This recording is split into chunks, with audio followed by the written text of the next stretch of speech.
জিব্রাইল আমিন আয়েশা ডাক দেয়া কয়, ইয়া রাসূলুল্লাহ, ইয়া হাবিবাল্লাহ, নবী গো, আপনার সাহাবী আবু বকর কোন ক্ষতির মধ্যে পড়ে নাই। আপনার সাহাবী আবু বকর কোন ক্ষতির মধ্যে পড়ে নাই, লসের মধ্যে পড়ে নাই। আপনার সাহাবী আবু বকর যেই কাজ করেছে ঠিক কাজ করেছে। আল্লাহ তাআলা কোরআনের আয়াত দিয়ে আমাদেরকে পাঠিয়ে দিয়েছেন। আল্লাহ তাআলা একটা সূরা নাজিল করে জানায়া দিলেন আবু বকর কেন দুনিয়ার সমস্ত মানুষেরা ক্ষতিগ্রস্ত হয়েছে। যাদের ভিতরে এই 4 গুণ নাই, এই 4 গুণওয়ালা মানুষ ব্যতীত সমস্ত মানুষেরাই ক্ষতিগ্রস্ত। আবু বকরকে যারা ক্ষতিগ্রস্ত বলেছে, আবু বকরকে যারা ক্ষতিগ্রস্ত বলেছে, আবু বকর ক্ষতিগ্রস্ত না, বরং যারা আবু বকরকে ক্ষতিগ্রস্ত বলেছে তারাই ক্ষতিগ্রস্ত। শুনেছেন আবার শানে নজল?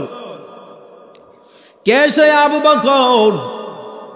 নবীর পরেই যার স্থান তার নাম হলো আবু বকর। এত দামি সাহাবী, নবীর সাথে সঙ্গ দেওয়ার কারণে আল্লাহ তাআলা তাকে দামি বানায় দিয়েছে। সুবহানাল্লাহ বলেন। আবু বকর সিদ্দিককে আমার পয়গম্বর ডাক দিয়ে কয়, আবু বকর, মক্কায় মনে হয় বেশি দিন থাকা যাবে না। আল্লাহ তাআলার হুকুমে হিজরত করে মদিনায় চলে যাইতে হবে।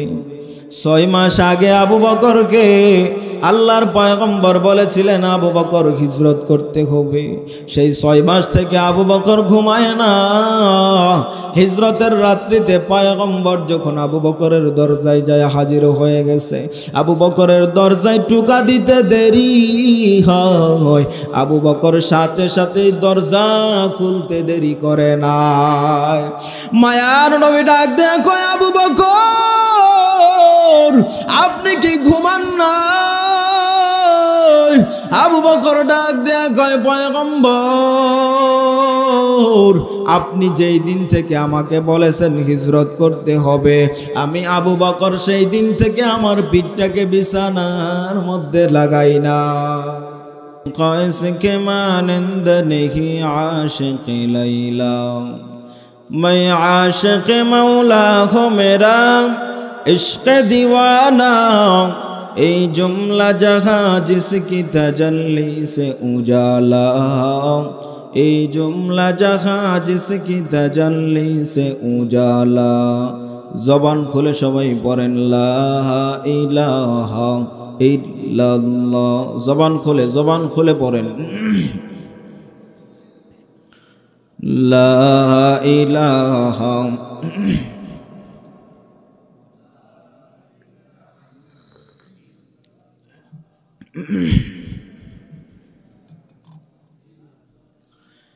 বহু দূরে মদিনা কেমনে যাব জানি না, বহু দূরে মদিনা কেমনে যাব জানি না।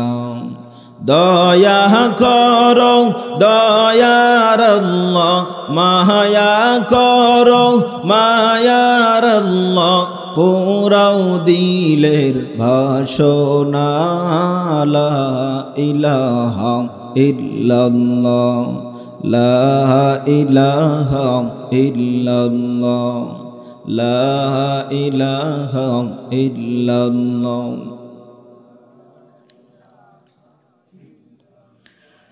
এই কালিমা পড়বে যারা, ভাইজান কাজে লাগবে মরণ বেলা। কথা বলেন ঠিক কি না? এই কালিমা পড়বে যারা, কাজে লাগবে মরণ বেলা। এই কালেমার রৌশনীতে, এই কালেমার রৌশনীতে তামাম জগৎ উজালা। লা ইলাহা ইল্লাল্লাহ, লা ইলাহা ইল্লাল্লাহ। লা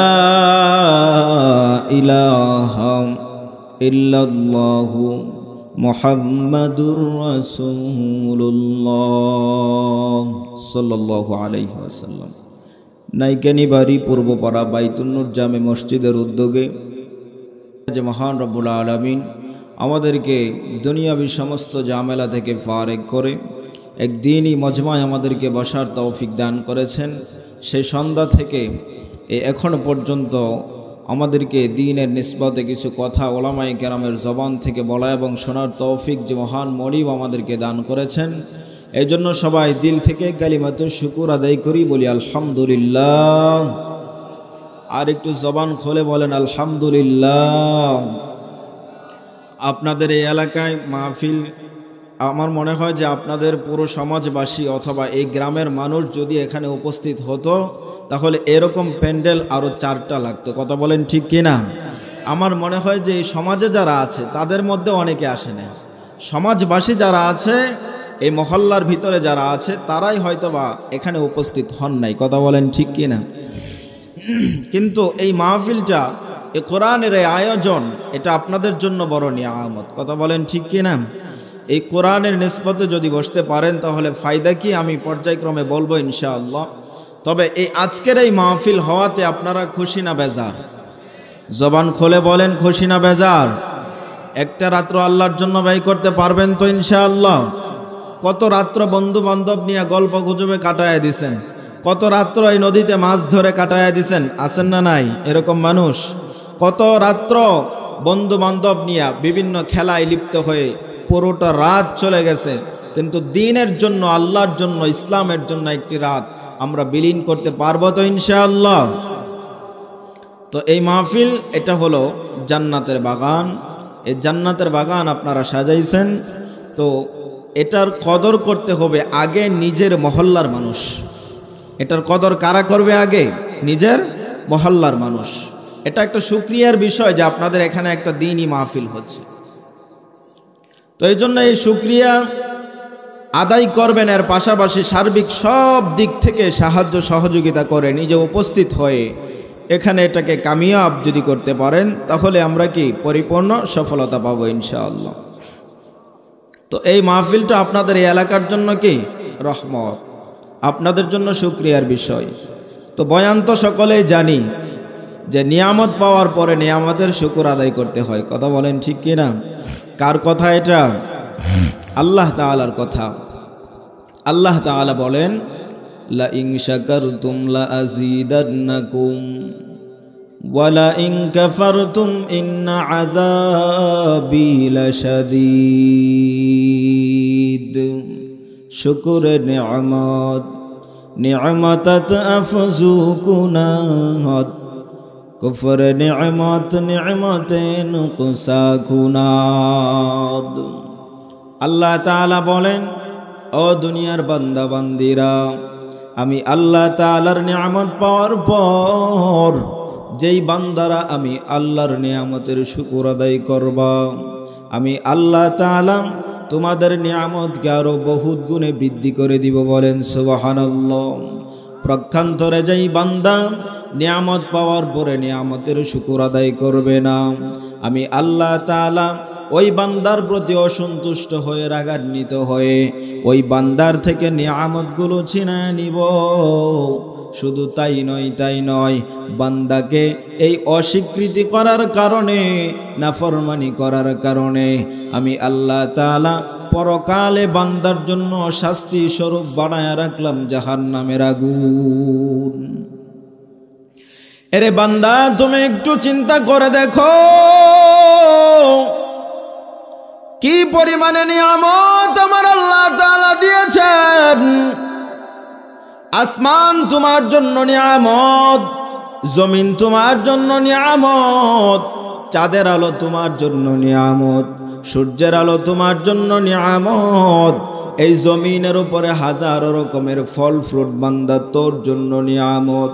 জমিনের উপরে হাজারো রকমের শাকসবজি বান্দা সব তোর জন্য নিয়ামত। নদীর ভিতরে তাকায়া দেখো বিভিন্ন রকমের মাছ আমি আল্লাহ তাআলা তোমার জন্য নিয়ামত স্বরূপ বানায়া রাখলাম। এক এক মাছের মধ্যে এক এক রকমের স্বাদ আমি আল্লাহ তাআলার পক্ষ থেকে নিয়ামত। এরে বান্দা শুধু তাই নয় বান্দারে তুমি তোমার নিজের বডির দিকে তাকাও, বডির দিকে তাকায় দেখো আমি আল্লাহ তাআলা তোমাকে দুইটা হাত দান করেছি, আমি আল্লাহ তাআলা তোমাকে দুইটা পা দান করেছি, আমি আল্লাহ তাআলা তোমাকে দুইটা কান দান করেছি, আমি আল্লাহ তাআলা তোমাকে দুইটা কিডনি দান করেছি, আমি আল্লাহ তাআলা তোমাকে দুইটা চক্ষু দান করেছি। বুঝে থাকলে বলেন তো আপনাদের এই এলাকার মধ্যে এমন মানুষ আছে না নাই যার দুইটা হাতের মধ্যে একটা হাত নাই? আছে না নাই? জোরে বলেন। যার দুইটা পায়ের মধ্যে একটা পা নাই, যার দুইটা পায়ের মধ্যে একটা পা নষ্ট হয়ে গেছে, দুইটা কিডনির মধ্যে একটা কিডনি ড্যামেজ হয়ে গেছে, পার্সেন্ট কমে গেছে। এরে বান্দা এত পরিমাণে নিয়ামত আমার আল্লাহ তাআলা দান করেছে। এরে বান্দারে তুমি যদি নিয়ামত গণনা করা শুরু করে দাও, আল্লাহ তাআলা বলেন আমি আল্লাহ তাআলার নিয়ামত গণনা করে তুমি শেষ করতে পারবা না। আল্লাহ তাআলা বলেন ওয়া ইন তাউদ্দু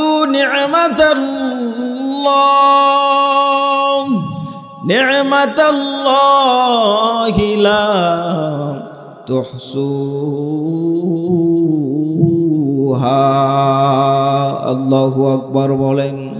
আল্লাহ তাআলা বলেন বান্দারে আমি আল্লাহ তাআলার এত পরিমাণে নিয়ামত, তুমি যদি নিয়ামত গণনা করা শুরু করে দাও, তুমি নিয়ামত গণনা করে কোনোদিন শেষ করতে পারবা না।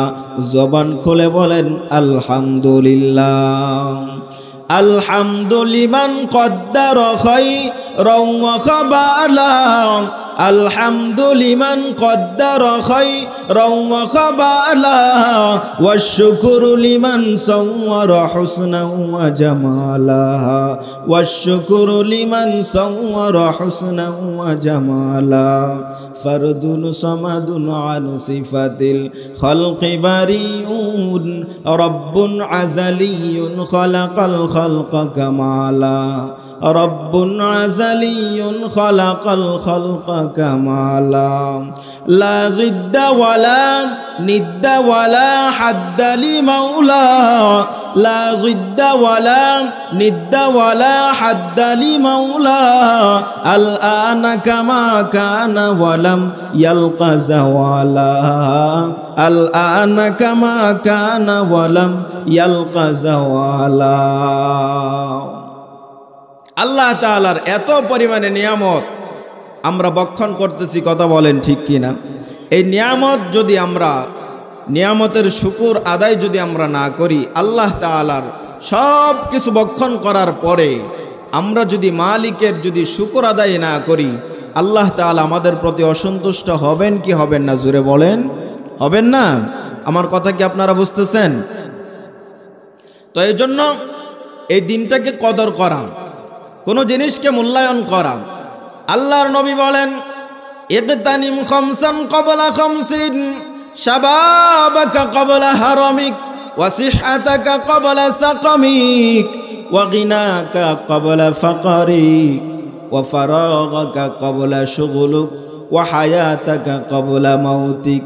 আল্লাহর নবী বলেন উম্মতেরা রে, পাঁচটা জিনিসকে মূল্যায়ন করবা, অপর পাঁচটি জিনিস তোমার জীবনে চলে আসার আগে আগেই এই পাঁচটা জিনিসের বড় দাম, বড় দাম। এই পাঁচটা জিনিস তোমার জীবন থেকে চলে যাওয়ার পর তুমি যতই আফসোস করো না কেন, এই পাঁচটা জিনিস আর কখনো তোমার সামনে আসবে না। এক নাম্বার হলো শাবাবাকা ক্বাবলা হারামিক। তুমি তোমার যৌবন কালটাকে মূল্যায়ন করো, যৌবন কালটাকে কদর করো, কারণ যৌবন কালের দাম এত বেশি, এত বেশি।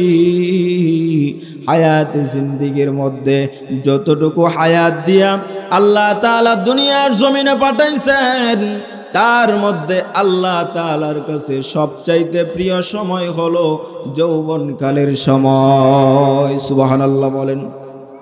যদি কোনো বান্দা যৌবনকালে ইবাদত করে, আল্লাহর নবী বলেন যৌবনকালের ইবাদতটা আমার মালিকের দরবারে সবচাইতে বেশি পছন্দনীয় হয়। সুবহানাল্লাহ, জবান খুলে বলেন।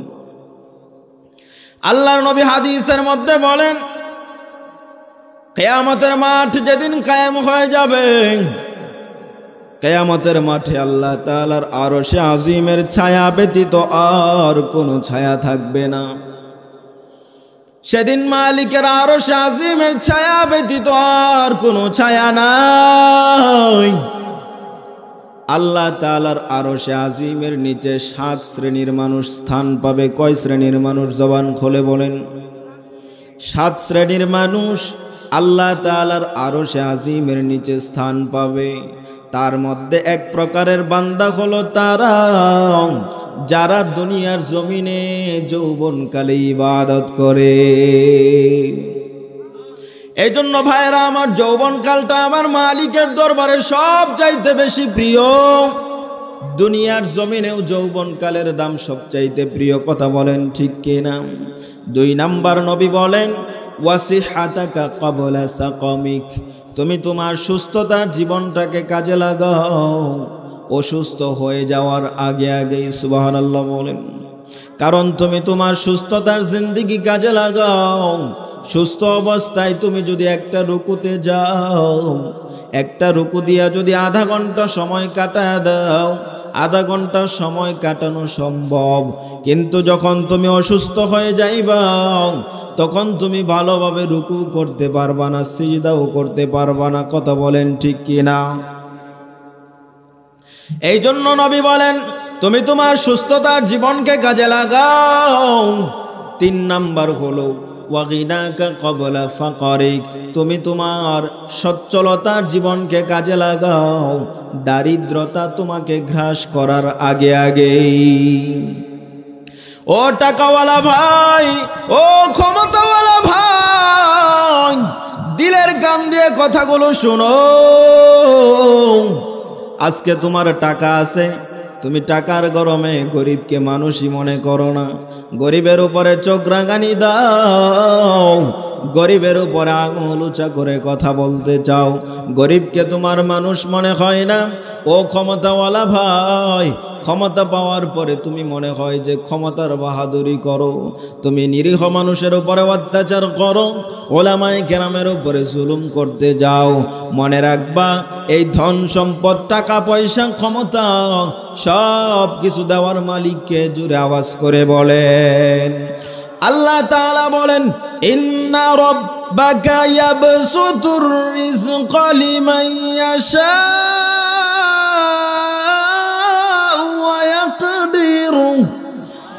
ইন্নাহু কানা বিইবাদিহি খাবীরাম বাসীরা। আল্লাহ তাআলা বলেন, আমি আল্লাহ তাআলা যাকে চাই তাকে আমি আল্লাহ তাআলা সম্পদের মালিক বানায়া দেই। আমি আল্লাহ তাআলা যাকে চাই তার রিজিককে আমি আল্লাহ তাআলা প্রশস্ত করে দেই। এই জন্য ধন সম্পদ, টাকা পয়সা দেওয়ার মালিককে জোরে আওয়াজ করে বলেন।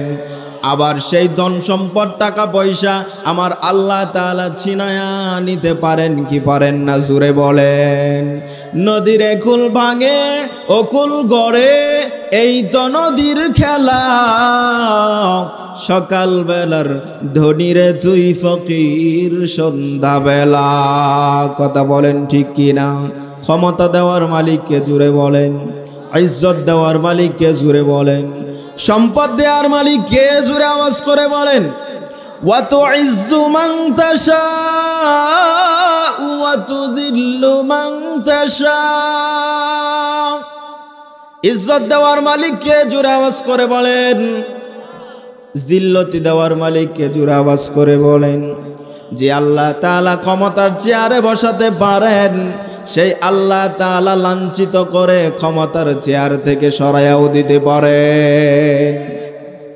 এই জন্য ক্ষমতা পাওয়ার পর, টাকা পয়সা ধন সম্পদের মালিক হওয়ার পর সাবধান সাবধান, গরিবের উপরে আঙুল উঁচা করবা না, গরিবকে ধমক দিবা না, নিরীহ রিকশাওয়ালার কলার ধরতে যাইবা না।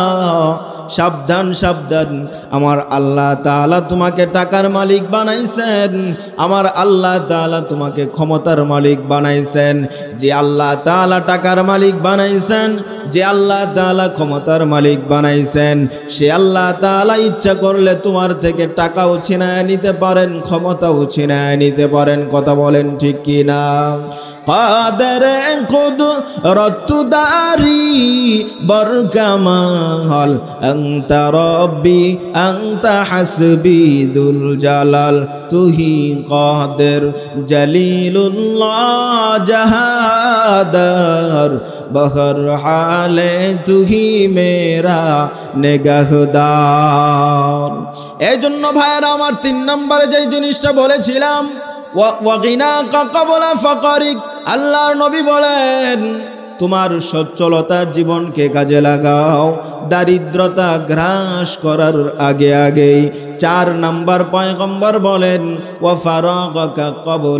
ওয়াফারাগাকা ক্বাবলা শুগুলুক, তুমি তোমার অবসর সময়টাকে কাজে লাগাও তুমি ব্যস্ত হয়ে যাওয়ার আগে আগে। ও যুবক, দিলের কান দিয়ে কথাগুলো শুনো। আজকে একটু সময় পাইলেই তুমি বন্ধু বান্ধব নিয়ে হুন্ডা নিয়ে বের হয়ে যাও। আজকে একটু সময় পাইলেই তুমি বন্ধু বান্ধব নিয়ে ক্যারাম খেলায় বসে যাও। আজকে একটু সময় পাইলেই তুমি বন্ধু বান্ধব নিয়ে কক্সবাজার ঘোরার জন্য যাও। একটু সময় পাইলেই তুমি সিলেট জাফলং ঘোরার জন্য যাও। একটু সময় পাইলেই তুমি টাঙ্গাইল 201 গম্বুজ মসজিদ দেখার জন্য যাও। বন্ধু বান্ধব নিয়ে বেরিয়ে যাও। একটু সময় পাইলেই তুমি ফেসবুক চালিয়ে চালিয়ে সময়টাকে নষ্ট করে দাও। একটু সময় পাইলেই তুমি ইউটিউবে বেহায়া বাদ্য বাজনা নাট্যমঞ্চ দেখে অশ্লীল সিনেমা দেখে দেখে তোমার সময়টাকে তুমি নষ্ট করে দাও। ও যুবক, দিলের কান দিয়ে কথাগুলো শুনো। ও যুবক ভাই, এই সময়ের জন্য তুমি আফসোস করবা রে ভাই। জান্নাতি মানুষরা যখন জান্নাতে চলে যাবে, জান্নাতে যাওয়ার পর জান্নাতের মধ্যে কোনো জিনিসের আফসোস থাকবে না। কথা বলেন ঠিক কি না? জান্নাতের নাজ নিয়ামত ভক্ষণ করার পর, আল্লাহ তাআলার দিদার লাভ হওয়ার পর মালিকের পক্ষ থেকে জিজ্ঞাসা করা হবে, ও জান্নাতি মানুষ, এই জান্নাতের মধ্যে আসার পর তোমাদের মনের মধ্যে দিলের মধ্যে কোনো আফসোস আছে নাকি বলো? জান্নাতি বান্দারা ডাক দিয়ে বলবে, মালিক গো, এই জান্নাতের মধ্যে আসার পর কোনো জিনিসের আফসোস নাই গো মালিক, শুধু একটা জিনিসের আফসোস হয়। কয়টা জিনিসের? জবান খুলে বলেন। ঘুমাইতেছেন আপনারা? তাহলে জবান খোলেন না কেন? কয়টা জিনিস? একটা জিনিসের বড় আফসোস ও মালিক, একটা জিনিসের আফসোস হয়। সেই জিনিসটা হলো দুনিয়ার জমিনে যেই সময়টাকে অযথা অনর্থক নষ্ট করেছি, দুনিয়ার জমিনে যেই সময়টাকে অযথা অনর্থক কাটিয়ে দিয়েছি, আজকে জান্নাতের মধ্যে আসার পর দেখতেছি আমাদের চাইতে আরো উপরের মর্যাদায় মানুষ বসবাস করে, জান্নাতের নাজ নিয়ামত ভোগ করতেছে। ওগো আল্লাহ, দুনিয়ার মধ্যে যেই সময়টা পাইছিলাম, সেই সময়টার মধ্যে যদি মালিক তোমাকে আল্লাহ বলে ডাক দিতাম, তাহলে আজকে জান্নাতের মধ্যে মাকাম আরো বেড়ে যাইতো। যদি দুনিয়ার জমিনে একবার আল্লাহ বলে ডাক দিতাম, একবার যদি সুবহানাল্লাহ বলতাম, একবার যদি আলহামদুলিল্লাহ বলতাম, তাহলে আজকে জান্নাতের মধ্যে আমাদের মাকাম মর্যাদা আরো উপরের দিকে চলে যাইতো। তাহলে জান্নাতের মধ্যে যাওয়ার পরেও দুনিয়ার কোনো মানুষের কোনো জিনিসের অপূর্ণতা থাকবে না, কিন্তু সেই জান্নাতের মধ্যে যাওয়ার পরেও জান্নাতি বান্দারা যেই জিনিসের আফসোস করবে, সেই জিনিসটা হলো সময়ের আফসোস। দুনিয়ার জমিনে যেই বান্দা সময়টাকে নষ্ট করে দিয়েছে।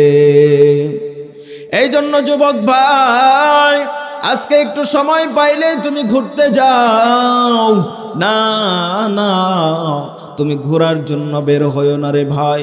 তুমি আল্লাহর রাস্তায় 3 দিনের জন্য বের হও, তুমি উলামায়ে কেরামের শরণাপন্ন হয়ে যাও, তুমি কয়েকটা নামাজের সূরা সহি শুদ্ধভাবে কোরআন শিক্ষা করার জন্য চেষ্টায় লিপ্ত হয়ে যাও।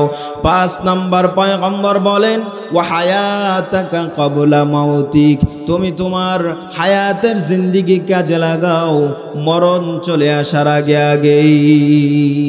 কি করো? তুমি তোমার হায়াতের জীবনকে কাজে লাগাও মরণ চলে আসার আগে আগেই। মরণ আসবে কি আসবে না জবান খুলে বলেন। আপনারা এখানে মানুষ যে যদিও অল্প স্বল্প, কিন্তু আওয়াজ দিতে হবে এমন ভাবে যে এখানে হাজার হাজার মানুষ বসে আছে। পারবেন তো ইনশাআল্লাহ? আর জবান খুলে বলেন ইনশাআল্লাহ। এই তো আওয়াজ দিতে হবে। রাত্রে 12টা বাজলে কি হবে? আওয়াজ দিতে হবে সন্ধ্যা রাত্রের মতো। পারবেন তো ইনশাআল্লাহ? 5 নম্বর যে জিনিসটা বলতেছিলাম, আল্লাহর নবী বলেন ওয়া হায়াতাকা ক্বাবলা মাউতিক, তুমি তোমার হায়াতের জিন্দেগি কাজে লাগাও। ভাই কথা বলবেন না। তুমি তোমার হায়াতের জিন্দেগি কাজে লাগাও মরণ চলে আসার আগে আগে। মরণ আসবে কি আসবে না জবান খুলে বলেন। আসবে। কোন দিন আসবে জানেন তো সবাই নাকি? মরণ কবে আসবে, আজরাইল কবে আসবে জানেন তো সবাই নাকি? জানা আছে কারো? হঠাৎ করে আইসা খাড়ায় যাইবে কিন্তু।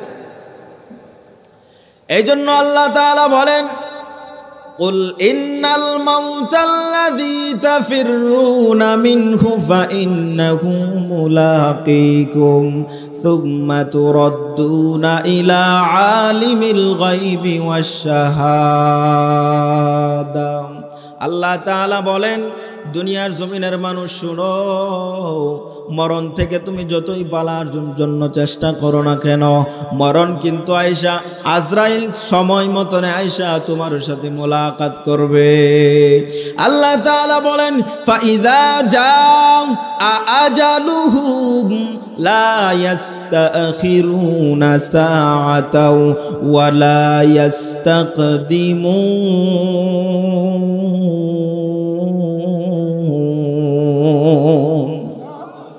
আল্লাহ তাআলা বলেন মরণের সময় কিন্তু যখন হবে রে বাবা, আজরাইল সাথে সাথে আয়েশা হাজির হয়ে যাবে। আজরাইল আসতে এক সেকেন্ড এদিক সেদিক করবে না। আজরাইল সময় মতো তোমার সাথে তোমার সামনে এসে হাজির হয়ে যাবে। মাউতু কাসিন কুল্লু নাসিন শারবু কবর বাইতিন কুল্লু নাসিন দাখিলু লাহু মালাকুই ইউনাদি কুল্লা ইয়াউম লিদুলিল মাউতি ওয়া বানুলিল খারাবি কলিলুন উমরিনা ফি দার দুনিয়া ওয়া মারজি'না ইলা বাইতিত তুরাবি। মরণ থেকে বাঁচা যাবে নাকি জোরে বলেন? এই দুনিয়ার জমিনে থাকা যাবে নাকি জোরে বলেন? এ দুনিয়ায় সবই পর, কবর যে তোর আসল ঘর। এ দুনিয়ায় সবই পর, কবর যে তোর আসল ঘর। কেমন সে তাই থাকবি পরে শুধুই মাটির বিছানা। কেমন সে তাই থাকবি পরে শুধুই মাটির বিছানা। চিন্তা করে দেখো না খবরে কি যাইবা না। চিন্তা করে দেখো না খবরে কি যাইবা না। এ দুনিয়া ছাড়িয়া কোথায় যাইবা ভাগিয়া। এ দুনিয়া ছাড়িয়া কোথায় যাইবা ভাগিয়া। মরণ তোমায় লইবে ঘিরি, মরণ তোমায় লইবে ঘিরি যতই করো বাহানা। মরণ তোমায় লইবে ঘিরি যতই করো বাহানা। চিন্তা করে দেখো না কবরে কি যাইবা না, চিন্তা করে দেখো না কবরে কি যাইবা না। আজান কানে শুনিয়া কেমন থাকো ঘুমায়া, আজান কানে শুনিয়া কেমন থাকো ঘুমায়া, কবরের আযাবের কথা কি একটু মনে পড়ে না, কবরের আযাবের কথা কি একটু মনে পড়ে না, চিন্তা করে দেখো না কবরে কি যাইবা না, চিন্তা করে দেখো না কবরে কি যাইবা না। যাইতে হবে কি হবে না? যাইতে হবে সবার। এই জন্য কবরে যাওয়ার আগে কি করতে হবে? কবরের সামান আমাদেরকে কি করতে হবে? তৈয়ার করতে হবে। যাই হোক, আমি আপনাদের সামনে ভূমিকা ছাড়াই আলোচনা অনেক দূর পর্যন্ত চলে গেছে অন্য রাস্তায়। আমি আপনাদের সামনে পবিত্র কোরআনুল কারীমের একটি পরিচিত সূরা তেলাওয়াত করেছিলাম খুতবাতে। আপনাদের মনে আছে কি? সূরাটির নাম কি বলেন তো? সূরাতুল আসর। এই সূরাতুল আসর আমি তিলাওয়াত করেছি। আল্লাহ রাব্বুল আলামিন এই সূরাতুল আসরের মধ্যে বলেন, সর্বপ্রথম বলেছেন ওয়াল আসর, সময়ের শপথ। কিসের শপথ? সময়ের শপথ। আল্লাহ তাআলা, মনে রাখবেন, আল্লাহ তাআলা কোরআনুল কারীমের মধ্যে বিভিন্ন অমূল্য অমূল্য সম্পদের কসম কেটেছেন। আসমানের কসম কেটেছেন, জমিনের কসম কেটেছেন, চন্দ্র সূর্যের কসম কেটেছেন, তারকারাজির কসম কেটেছেন, পাহাড়ের কসম কেটেছেন। আল্লাহ তাআলা সময়ের কসমও কেটেছেন। সময়ের কসম আল্লাহ তাআলা কেন কাটলেন? বোঝার ব্যাপার হলো, আল্লাহ তাআলার কোরআন আল্লাহ তাআলা কসম না দিয়ে বললেও আমরা আল্লাহর এই কোরআনকে বিশ্বাস করতাম কি করতাম না? জবান খুলে বলেন, করতাম কি না? আল্লাহর কোরআনকে আমরা সবাই বিশ্বাস করতাম। কিন্তু আল্লাহ তাআলা এখানে কেন কসম কাটলেন? কসম কাটার উদ্দেশ্য হলো বান্দাকে গুরুত্ব বোঝানোর জন্য। কি বোঝানোর জন্য? জবান খুলে বলেন, গুরুত্ব বোঝানোর জন্য। যেমন উদাহরণ দিলে বুঝতে পারবেন, দুনিয়ার জমিনে যখন কোনো মানুষ কোনো কথা বলে, তখন সে যদি বুঝে যে আমার কথাটা সে বিশ্বাস করবে না, তাহলে সে কি বলে? যে আল্লাহর কসম ভাই আমি এই কাজটা করি নাই, অথবা আল্লাহর কসম ভাই আমি এই কাজটা করেছি, আমার পোলার কসম, আমার মেয়ের কসম, আমার বাবার কসম, মাটির কসম, এ কয়ে যে মরা কাঠের উপরে বয়ে রইস, এটার কসম। বলে কি বলে না? জবান খুলে বলেন। কেন বলে? সে যদি এভাবে বলতো যে ভাই আমি এই কাজ করি নাই, তাহলে আপনি যতটুকু মূল্যায়ন করতেন। এখন সে যদি এভাবে বলে যে ভাই আল্লাহর কসম আমি এই কাজ করি নাই, বলেন তো দুই কথার মাঝে ব্যবধান আছে না নাই? দুই কথার ওজনের মধ্যে ব্যবধান আছে না নাই?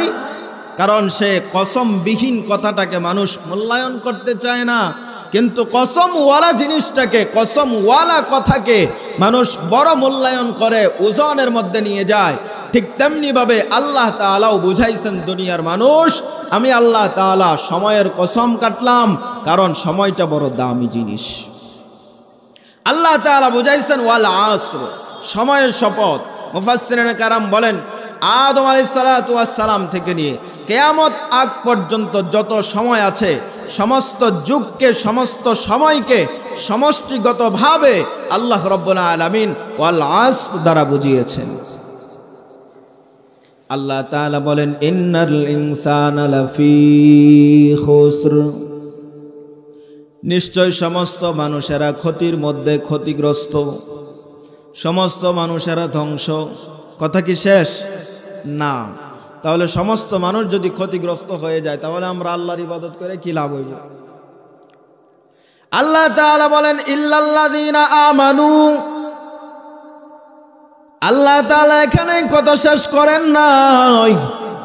আল্লাহ তাআলা বলেন ইল্লাল্লাযীনা আমানু, যারা ঈমান আনয়ন করেছে, ওয়া আমিলুস সালিহাত, এবং যারা নেক আমল করেছে, ওয়া তাওয়াসাউ বিল হক, যারা সত্যের উপরে থাকছে, হকের উপরে আছে তারা ব্যতীত, ওয়াতাওয়াসাউ বিস-সবর, এবং যারা ধৈর্যশীল, ধৈর্য ধারণকারী ওয়ালা বান্দারা ব্যতীত, এই 4 গুণওয়ালা মানুষ ব্যতীত সমস্ত মানুষেরাই ক্ষতিগ্রস্ত।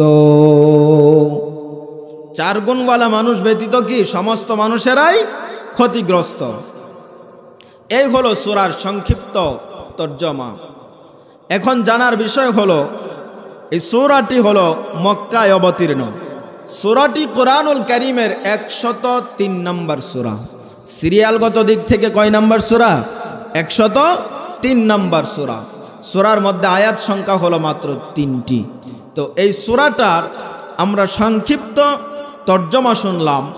এখন আমরা শুনব সূরাটা কেন নাজিল হয়েছে, কোন প্রেক্ষাপটে নাজিল হয়েছে, এর শানে নুজুল কি, কোন কারণে আল্লাহ তাআলা এই সূরাটা নাজিল করেছেন, এটা আগে আমাদের জানার বিষয়। কথা বলেন ঠিক কি না? থাকবেন তো ইনশাল্লাহ আপনারা? চলবে কি আরো 5-10 মিনিট? কথা বলেন না কেন? চলবে তো ইনশাআল্লাহ। ব্যবসায়ীকে উদ্দেশ্য করে আল্লাহ তাআলা নাজিল করেছেন, সুবহানাল্লাহ বলেন।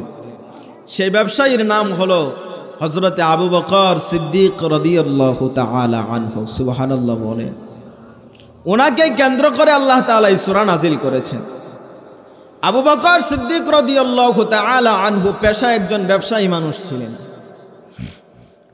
তো ব্যবসায়ী কেমন ব্যবসায়ী? কোনো সাধারণ ব্যবসায়ী না, ব্যবসায়ীর পুত্র ব্যবসায়ী। যদি ব্যবসায়ীর পুত্র ব্যবসায়ী হয় তাহলে কি কাঁচা হয় নাকি পাকনা হয়? জোরে জবান খুলে বলেন, পাকনা হয় না কাঁচা হয়? ব্যবসায়ীর পোলা যদি ব্যবসায়ী হয় তাহলে কি সে পাকনা হয় নাকি কাঁচা হয়? পাকনা হয়। তো আবু বকর সিদ্দিক রাদিয়াল্লাহু তাআলা আনহু উনি নিজেও কি ভালো একজন মহাজন ব্যবসায়ী, বিশিষ্ট ব্যবসায়ী মানুষ। ওনার পিতাও ছিলেন একজন ব্যবসায়ী মানুষ। তো ব্যবসা তো এখন তো বর্তমান জামানায় আমাদের যে বাপের চাইতে পোলা বেশি বুঝবার চায়। বাপের চাইতে পোলা কি বেশি বুঝে। কেমন বেশি বুঝে? বাবা আলুর ব্যবসা করে। কিসের ব্যবসা? কথা বলেন না কেন? ঘুমাচ্ছেন আপনারা? তাহলে জবান খুলে বলেন, বাবা কিসের ব্যবসা করে? আলুর ব্যবসা করে। 1 বস্তা আলু নিয়ে বাজারে গেছে, যাওয়ার পরে তো বিকাল হয়ে গেছে, প্রায় সন্ধ্যা ঘনিয়ে আসছে, আসরের সময় হয়ে গেছে। পোলা বাজারে গেছে, যায় বাবার সাথে সাক্ষাৎ করতে গেছে যে দেখি বাবার বেচা কিনা কেমন হচ্ছে। যাওয়ার পরে দেখতেছে যে বাবা যে আলু নিয়ে আসছে 1 বস্তা, আলু এখনো সেই 1 বস্তায় রয়ে গেছে, বেচা কিনা তেমন বেশি একটা হয় নাই। যা ডাক দিছে, আব্বা আলু এখনো বিক্রি করো নাই? বাবা বলতেছে যে না রে বাবা, আজকে তো এখনো বিক্রি করি নাই। বলতেছে তোমারে দিয়ে কিচ্ছু হইব না, যাও তুমি একটু চা খায় আসো গা, নামাজটা পড়ে আসো গা, আমার কাছে দাও, আমি বিক্রি করি। তো আব্বা কয় টাকা কেজি বিক্রি করবো? বলতেছে যে 20 টাকা কেজি তুমি বিক্রি করবা। কয় টাকা কেজি? 20 টাকা কেজি আলু বিক্রি করবা। এই কথা বইলা বাবা গেছেন নামাজটা পড়তো আর একটু চা পান খায় আসার জন্য। তো গোরান দিয়া নামাজটা পড়া চা পান খায় আয়সা দেখে পোলা আলু বিক্রি কইরা সালা গুছাইতেছে আর দাড়ি পাল্লা মুছতাছে, প্যাকেটিং করতেছে। কিরে এত তাড়াতাড়ি বাবা তুই আলু সব বিক্রি করে দিলি? কয় টাকা কেজি বিক্রি করছস? কয় বাবা 15 টাকা কেজি বিক্রি করছি। কয় টাকা কেজি? কথা বলেন না, বুঝতেছেন? কয় টাকা কেজি বিক্রি করছে? 15 টাকা কেজি। বাপের কিনা কয় টাকা কেজি? 20 টাকা কেজি বিক্রি করার কথা, কিন্তু সেখানে সে বিক্রি করছে কয় টাকা কেজি? 15 টাকা কেজি। এখন তো বাবার মাথা গরম হয়ে গেছে। 20 টাকা কেজির আলু তুই 15 টাকা করে বিক্রি করে দিলে, আচ্ছা যাক কি আর করার, বিক্রি করে ফেলছিস তো করে ফেলছিস, তো যে টাকা লইছিস টাকা দে। তো কয় আব্বার যে কি কথা, আমি তো বিক্রি কইরাই কোলাইতে পারতেছি না, টাকা লওয়ার সময় কই? মানুষ যার লাগে মাত্র 2 কেজি সে নেয় 4 কেজি, যার লাগে 5 কেজি সে নেয় 10 কেজি। আমি তো টাকা লওয়ার সময়ই পাই নাই, আমি শুধু খালি বিক্রির তালেই ছিলাম আর মানুষ খালি নিতে আছে, তো আমি টাকা লওয়ার সময়টময় পাই নাই। তো আবু বকর সিদ্দিক রাদিয়াল্লাহু তাআলা আনহু কি এমন ব্যবসায়ী? ব্যবসায়ীর পোলা ব্যবসায়ী, খুব মারাত্মক ব্যবসা বুঝতেন। মক্কার সাহাবী আবু বকর সিদ্দিক রাদিয়াল্লাহু তাআলা আনহু খুব বড় একজন ব্যবসায়ী মানুষ।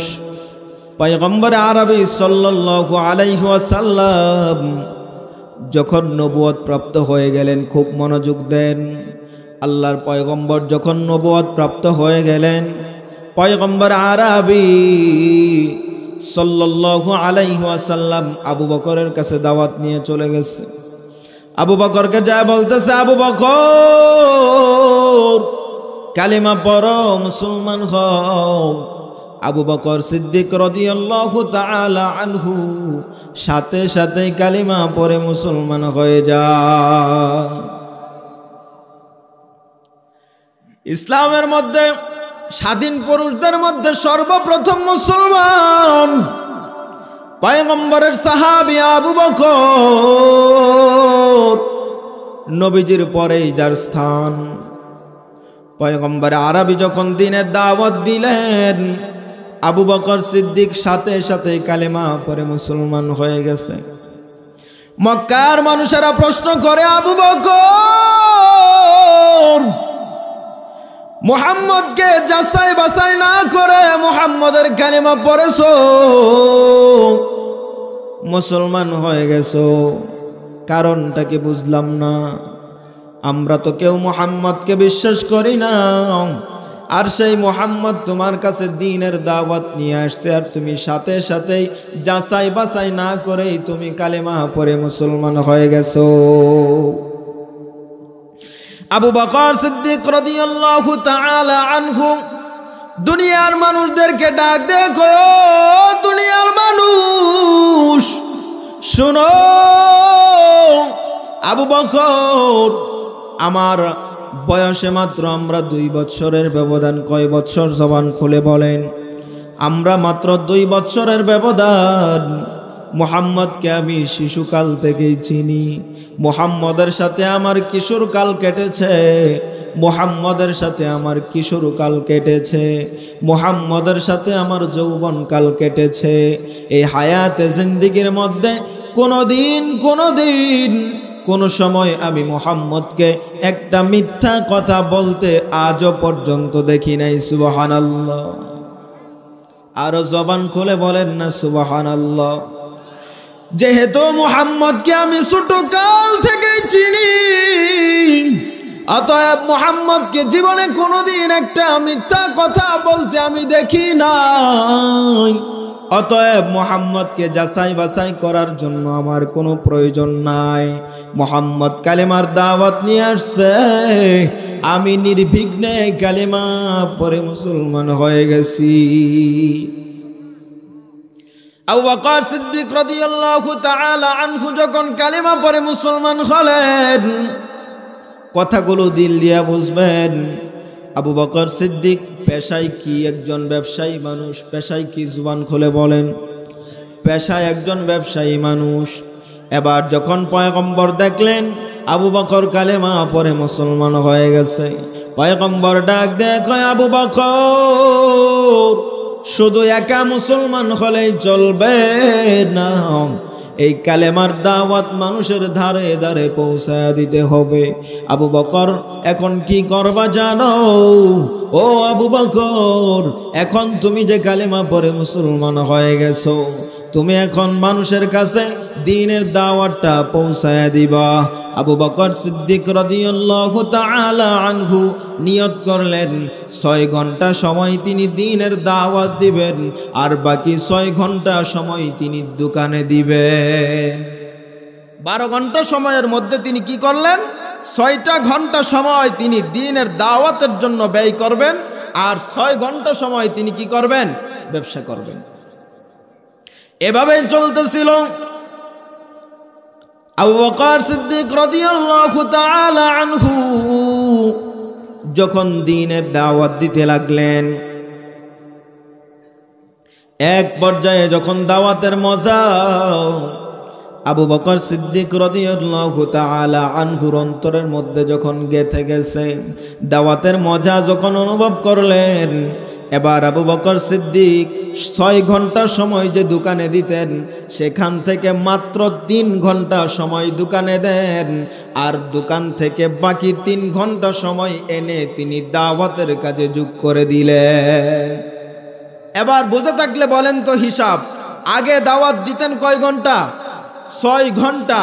তারপরে 6 ঘন্টা যে তিনি ব্যবসা করতেন, সেখান থেকে এখন মাত্র ব্যবসা করেন 3 ঘন্টা, আর 3 ঘন্টা এনে দাওয়াতের কাজে যোগ করলেন। মানে এখন দাওয়াতের সময় হলো কয় ঘন্টা? 9 ঘন্টা। ব্যবসা করেন কয় ঘন্টা? মাত্র 3 ঘন্টা। আচ্ছা, বুঝে থাকলে বলেন তো, একটা দোকানের মধ্যে 12 ঘন্টা সময় দিলে দোকানের অবস্থা যেই থাকবে, আর 3 ঘন্টা সময় দোকান খোলা রাখলে কি অবস্থা একরকম থাকবে নাকি অবনতি হবে? অবনতি হবে না? দোকানের অবস্থা খুব নাজুক হয়ে গেছে। পাশের ব্যবসায়ীরা ঠাট্টা করে আবু বকর মুহাম্মদের পালায় পড়ছে, মুহাম্মদের পালায় পরে কালেমা পরে মুসলমান হয়ে গেছো, যার কারণে আজকে তোমার ব্যবসা আস্তে আস্তে লসের দিকে যাচ্ছে, তুমি আস্তে আস্তে ক্ষতিগ্রস্ত হয়ে যাচ্ছ, তুমি আস্তে আস্তে মুহাম্মদের পালায় পরে তোমার সব কিছু হারানোর জন্য এখন তুমি বসলা। এক পর্যায়ে যখন এই মাত্র 3 ঘন্টা সময় আবু বকর দ্বীনের দাওয়াত দেন, এই 3 ঘন্টা সময় যে তিনি ব্যবসা করেন, এই 3 ঘন্টা সময়ের মধ্যে যেই বেচা কিনা হয়, সেই বেচা কিনাও টাকাটাও পর্যন্ত তিনি রাখতে পারেন না, একটা কাজে ব্যয় করে দেন। কাজটা হলো ইসলামের প্রথম জামানায় যারা মুসলমান হয়েছে, যারা ইসলাম ধর্ম গ্রহণ করেছে, তাদের মধ্যে অধিকাংশই হলো গরিব, অধিকাংশই হলো দিনমজুর, অধিকাংশই ছিল গোলাম। সারাদিন এই বাহিরা বাচ্চাগুলো কথা বলছে, সারাদিন ইহুদির বাড়িতে কাজ করত মুসলমানেরা। ইহুদি বিকাল বেলায় পাওনা টাকাও পরিশোধ না করে মুসলমানদেরকে বাড়িতে পাঠায় দিত, যে মুসলমান হওয়ার কারণে সারা দিন ভর কাজ করার পরেও তাদের বিনিময় দিত না, দিন মজুরি দিত না। সেই সমস্ত মুসলমানেরা আবু বকর সিদ্দিকের কাছে চলে আসছে। আয়েশা ডাক দেখো, আবু বকর ইসলাম ধর্ম গ্রহণ করার কারণে, কালিমা পড়ার কারণে আজকে তাকায় দেখো, ইহুদির বাড়িতে সারাদিন ভর কাজ করেছি, কিন্তু ইহুদি আমার দিন মজুরির টাকা না দিয়া আমাকে বাড়িতে পাঠায়া দিছে, কিন্তু বাড়িতে যাব চুলায় আগুন জ্বলবে এমন কোনো বাজার আমার ঘরের মধ্যে নাই। ও আবু বকর, আমার স্ত্রী সন্তানগুলো উপবাস হয়ে আছে। আবু বকর সিদ্দিক রাদিয়াল্লাহু তাআলা আনহু দোকান থেকে কিছু মালামাল হাদিয়া দিয়া দিতেন, নগদ কিছু অর্থ টাকাও তাদেরকে দিয়া দিতেন। যাও যাও বাড়িতে যাও, যাওয়ার পরে তাদের জন্য বাজার সদাই ক্রয় করে তুমি নিয়ে যাও। আচ্ছা বলেন তো, এই আবু বকর সিদ্দিক যে তাদেরকে টাকাগুলো দিলেন, দোকান থেকে যে মালামাল হাদিয়া দিয়া দিলেন, এটা কি ফেরতযোগ্য নাকি? জবান খুলে বলেন। ফেরতযোগ্য না, এটা হাদিয়া স্বরূপ কি করলেন? আবু বকর দিয়া দিতেন।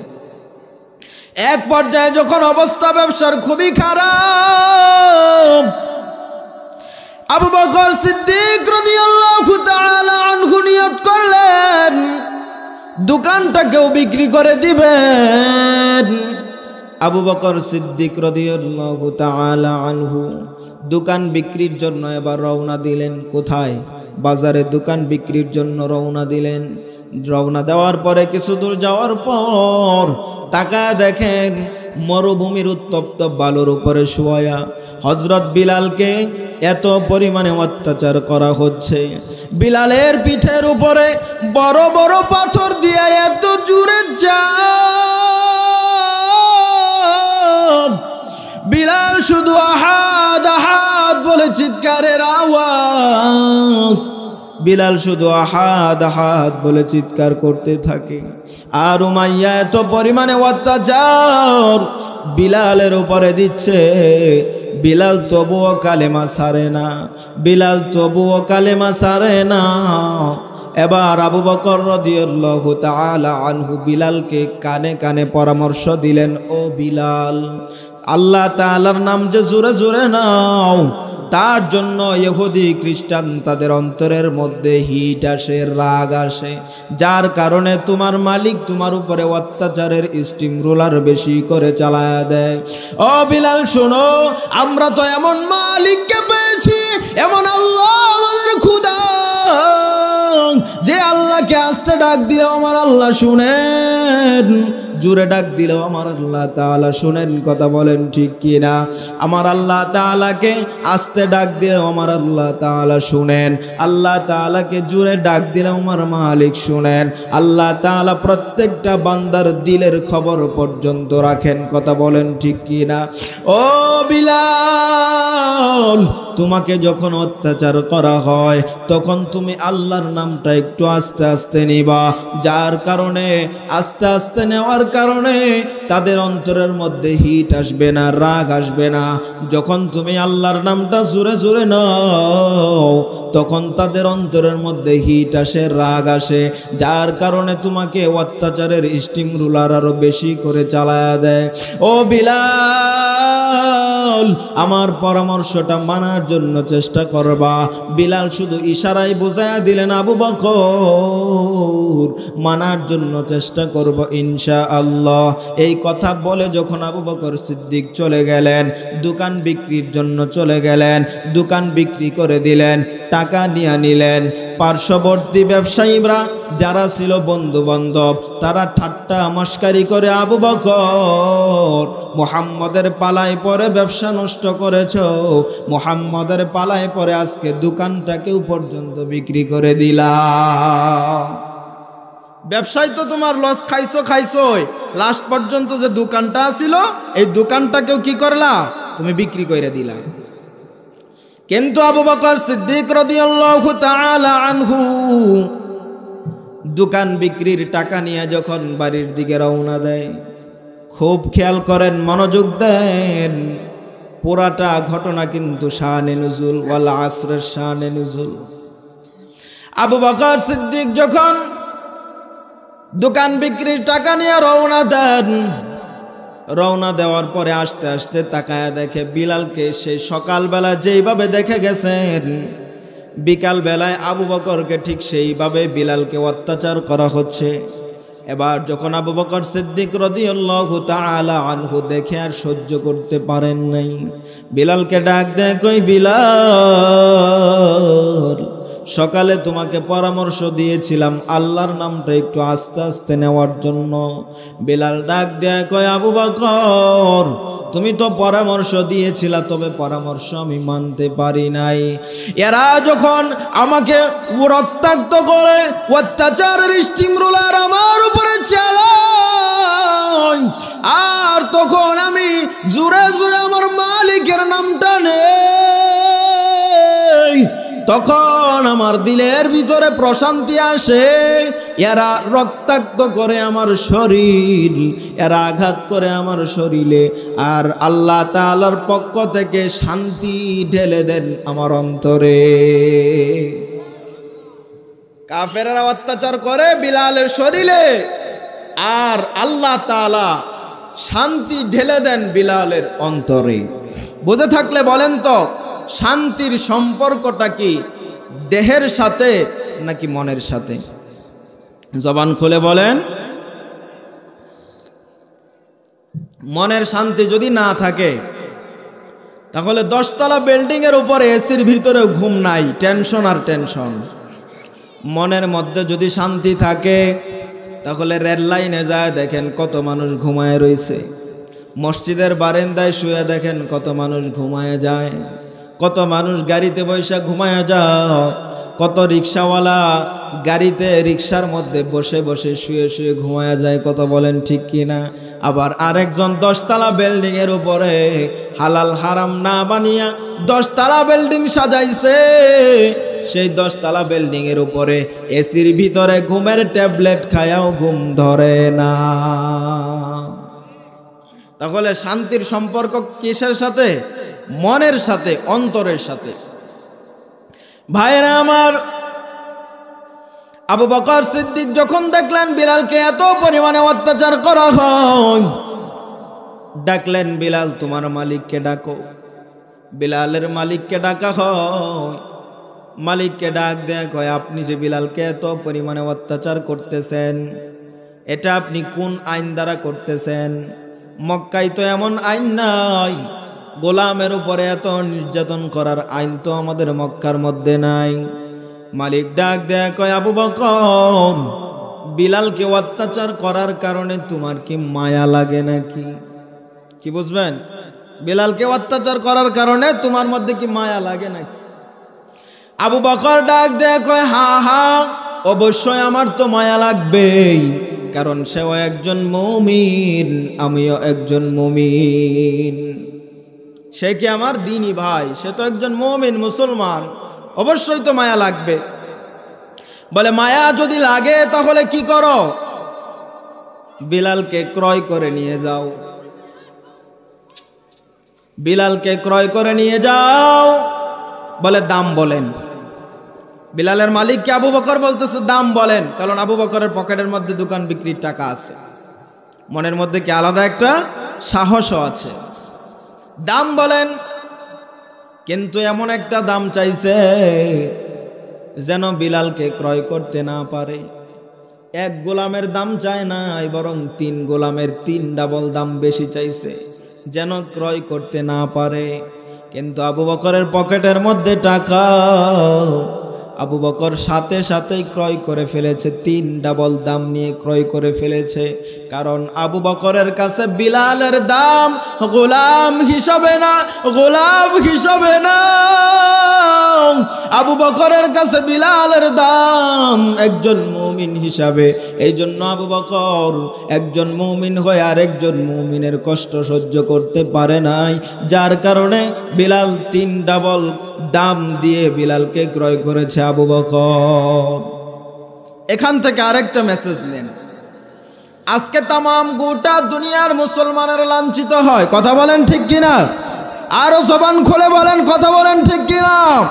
কাশ্মীরে আমার মুসলমান ভাইদেরকে হত্যা করা হয়, সিরিয়ায় আমার মুসলমান ভাইদেরকে উপরে অত্যাচার করা হচ্ছে, আজকে ফিলিস্তিনের উপরে মুসলমানদের উপরে অত্যাচার করা হচ্ছে, বিভিন্ন জায়গায় জায়গায় আরাকানে আমার মুসলমান ভাইয়েরা মার খায়। আল্লাহর নবী বলেন, আল মুসলিমুনা কা রাজুলিন ওয়াহিদ, ইন ইশতাকা রাসুহু ইশতাকা কুল্লুহু ওয়া ইন ইশতাকা আইনুহু ইশতাকা কুল্লুহু। আল্লাহর নবী বলেন, তামাম গোটা মুসলমান হলো একটা দেহের মতো, একটা বডির মতো।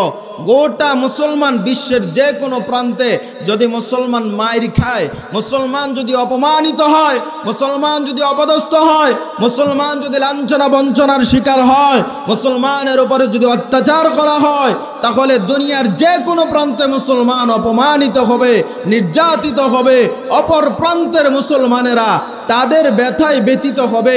কিভাবে? আল্লাহর নবী বলেন, তোমার একটা চোখের মধ্যে যদি আঘাত পাও, তাহলে অপর চক্ষুটাও তার ব্যথায় ব্যথিত হয়ে যায়। তোমার হাতের একটা আঙ্গুল যদি কেটে যায়, তাহলে পাশের আঙ্গুলটাও অটোমেটিকলি ব্যথায় ব্যথিত হয়ে যায়। তোমার একটা পায়ের আঙ্গুল যদি নষ্ট হয়ে যায়, একটা পায়ের মধ্যে যদি তুমি আঘাত করো অথবা আঘাত পাও, অপর পায়ের আঙ্গুলটা, অপর পাওটা অটোমেটিকলি ব্যথায় ব্যথিত হয়ে যায়। কথা বলেন ঠিক কিনা? এজন্য তামাম গোটা মুসলমান হলো একটা বডির মতো। কিসের মতো? জবান খুলে বলেন, বডির মতো। মুসলমান যে কোনো প্রান্তে অপমানিত হবে, মুসলমান যে কোনো প্রান্তে অপদস্থ হবে, লাঞ্ছনার শিকার হবে। তামাম গোটা মুসলমান অপমানিত হলো, তাদের ব্যথায় ব্যথিত হবে। কথা বলেন ঠিক কিনা? হে যুবক, তুমি বাঙালি হও কিংবা ইন্ডিয়ান, হে যুবক তুমি বাঙালি হও কিংবা ইন্ডিয়ান, কিবা জার্মানি জাপানি কিংবা চাইনিজ রাশিয়ান, হে যুবক তুমি বাঙালি হও কিংবা ইন্ডিয়ান, কিবা জার্মানি জাপানি কিংবা চাইনিজ রাশিয়ান, স্প্যানিশ ড্যানিশ ফরাসি কিংবা ব্রিটিশ আমেরিকান, আরবি আজমি ইরানি তুরানি তুর্কি বা আফগান, মুসলমান তুমি তো মুসলমান। মুসলমান এতটুকু তো বলতে পারবেন আপনারা নাকি? তুমি তো মুসলমান। তুমি সাদা হও কিবা কালো হও, দেখো রক্ত তোমার লাল। সুখী হও কিবা দুঃখী হও, রেখো ঈমান নির্ভেজাল। কাছে রও কিবা দূরে রও, তবু কাবাই তোমার ঘর। স্লোগানে তোমার কেঁপে ওঠে আজো পৃথিবীটা থর থর। মৃত্যু তোমায় জানাই সালাম, দূরে থাকে শয়তান। মুসলমান তুমি তো, আরো জবান খুলে বলেন, তুমি তো মুসলমান। হে যুবক, তুমি বাঙালি হও কিংবা ইন্ডিয়ান, কিংবা জার্মানি জাপানি কিংবা চাইনিজ রাশিয়ান, স্প্যানিশ ড্যানিশ ফরাসি কিংবা ব্রিটিশ আমেরিকান, আরবিয়া জমি ইরানি তুরানি তুর্কি বা আফগান। মুসলমান তুমি তো মুসলমান। তুমি হতে পারো প্রাচ্যের কিবা হতে পারো প্রাতিচির, তুমি হতে পারো সংসারী কিবা হতে পারো মুসাফির। তুমি হতে পারো প্রাচ্যের কিবা হতে পারো প্রাতিচির, তুমি হতে পারো সংসারী কিবা হতে পারো মুসাফির। যদি শুনে থাকো কোথাও কখনো মুসলমানের ডাক, শুনে থাকো যদি কোথাও কখনো মুসলমানের ডাক, গৃহ পরিবার প্রিয়সী বন্ধু পরে থাক, পরে থাক। ছুটে যাও আগে দুর্বার বেগে জিহাদের ময়দান। মুসলমান তুমি তো মুসলমান। মুসলমান তুমি তো মুসলমান। কথা বলেন ঠিক কিনা?